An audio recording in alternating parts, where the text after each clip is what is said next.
welcome back to another video. So this is my World Beyond Season 2 Episode 2 review. This will obviously contain spoilers for the episode, so I hope you guys are all aware of that. Now that The Walking Dead is basically over, we're going to be covering a lot of Fear the Walking Dead as well as The Walking Dead World Beyond. The Walking Dead World Beyond, I think I'm going to cover it a lot more than Fear. It depends on like where Fear goes. It's going to be covered quite equally, I would say, but there could slightly be a bit more coverage of World Beyond because of Jadis's return.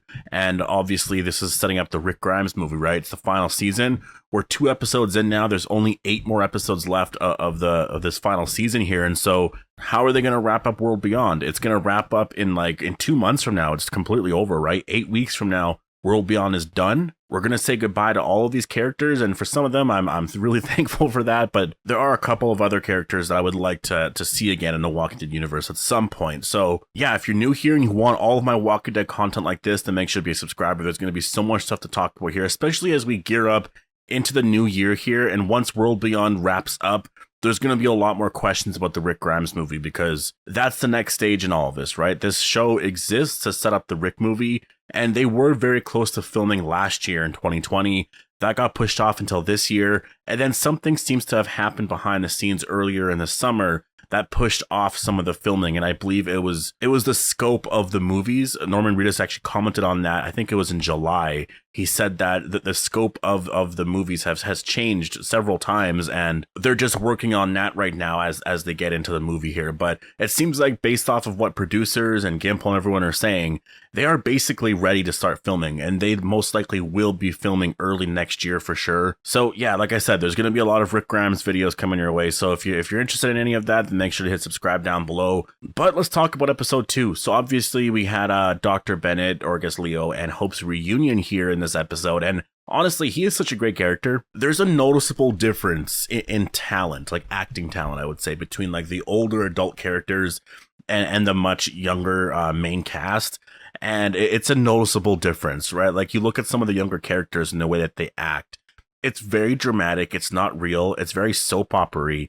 It doesn't feel real and legit. Whereas you have the older actors, you have like Elizabeth Kublik or like Dr. Leo Bennett, and they're just phenomenal. It feels real, right? And so I would say that's definitely something that does hurt the show, but I've ignored a lot because season 2 has a lot of the other characters like Elizabeth Kublik and Dr. Leo Bennett and Belle Shaw. You have a lot of other characters that are actually really, the actors or actresses in these roles are performing really great, and so it just makes it easier to watch, and I think that's why I've actually really enjoyed World Beyond so far, whereas in season 1 we were just stuck with the young main cast, and it was just for the most part cringy. I will say Iris is still annoying. I don't know what it is, and I think a big part of it is because she's like young and naive, you know? It's her attitude. Like there's a line that she says in this episode where she's like, "This is war, even if they don't know it yet."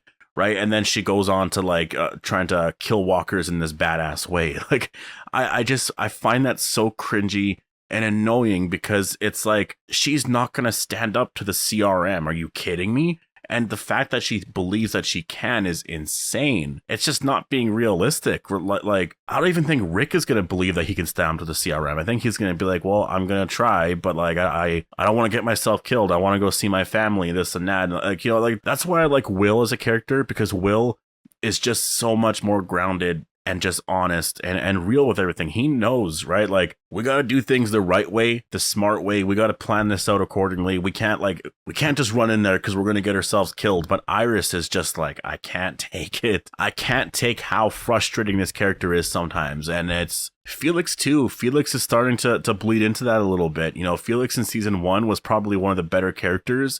In this season so far, he's going in that direction a little bit. And yeah, I mean, honestly, at this point, I would say give Will more of the screen time. I really like that character. It almost seems like they've learned their lesson if you think about it, with all the newer cast members that are now on the show. They're all really great performers, whereas the main cast from season 1, they're just, I don't know what it is. And I'm not going to mention this too much in any further reviews. It's just, that is a part of this show that definitely hurts the show when the main characters just come across as kind of cringy, right? Like the characters aren't like unlikable, right? Like Iris isn't like a hateable character or anything like that. It's just she comes across as cringy and kind of annoying. And so that's where it's like, it's almost worse in that way, right? Because like you would rather hate a character than find a character annoying, because that's just, I don't know, maybe it's in the dialogue, but every other character for the most part, like even Silas, I would say Silas is a character that like I really liked in season 1, but in this season, and maybe I'm comparing it to some of the newer characters that we're getting, but man, there is a big difference here between the younger cast and the older cast, right? And I'm putting Will with the older cast, 'cause I think Will's a bit older. I think he's probably late 20s, early 30s or something like that, but the older cast definitely is making this show like very watchable and actually a pretty great show. I rated World Beyond, I believe, like the full season, like a 5 or 6 out of 10. I would say season 2 so far is like a 7 to 7.5 out of 10. We'll see where it goes overall, but just 2 episodes in, you know, I'm definitely enjoying it a lot more. So one thing that I did find annoying, and I know it sounds like I'm complaining a lot, but I'm just kind of, it's just in my notes here. Trust me, I really like this episode overall. I don't mean to be complaining too much about this, but the Walker mask over the CRM mask, I guess, was a hallucination scene all along. That I just found really annoying, because I thought that was going to be some really cool technique that they were going to use, but in the end it ended up just being a hallucination scene. There was literally nothing there. It's just that Iris is seeing the CRM soldiers everywhere because she just hates them so much. So even in like a normal walker, she's seeing them there. So yeah, that part I found a little frustrating. But Dr. Belshaw, obviously, I think we saw that in season 1. She does have a CRM tattoo, and she seems to be pretty devoted to the cause of the CRM. And honestly, I think I kind of would be too, a little bit, because, you know, she introduces a lot of these, and that's what I really liked about the episode. It was like a tour of the CRM. We followed Hope as she learned a lot more about this place. You know, they have this government-owned physics lab that is now CRM owned, right? And we learned a lot about what they're trying to do. They're trying to figure out why people turn to walkers, right? And also, not even that, why walkers still live, right? Like why they're decaying at crazy rates, that they're, you know, they don't even really have any nutrients or anything like that, but they're still alive. They can still walk around. And so I like that, because you have this whole purpose here. Like they really are trying to save the world. And it does seem like it. It's just that there's a lot of things that need to happen that are kind of messed up.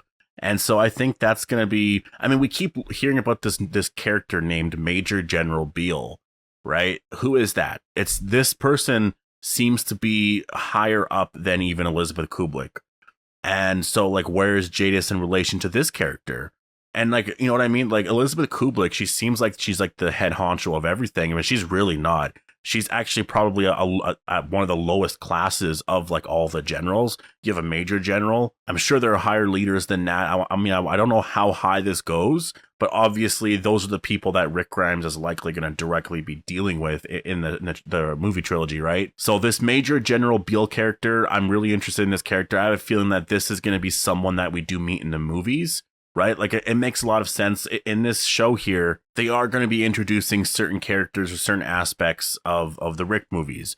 I think Major General Beale, depending on who this person is, I have no idea. Depending on the role of this person, will obviously play a role in the Rick movies. And so I think right now we're getting set up for that, which is kind of exciting. We also learned that there's going to be a new test subject coming soon.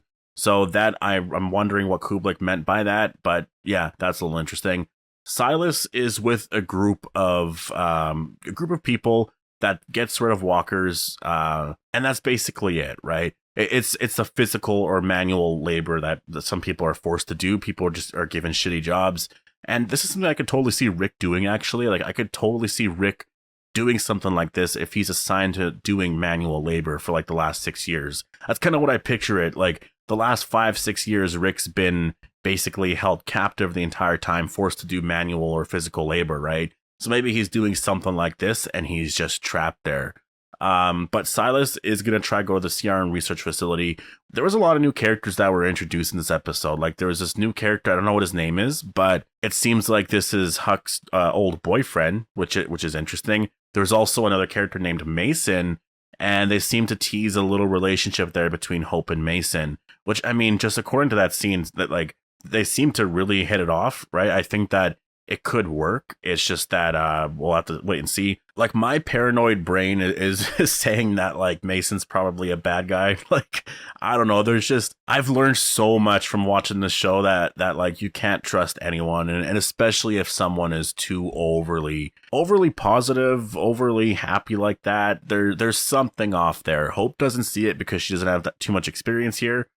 He does seem genuine, but I don't know. And so yeah, overall, like I said, I really liked the episode. A lot of it was sort of dealing with some stuff that we learned in episode 1. Episodes 1 and 2 kind of feel like it was a two-parter in a way, but obviously it wasn't.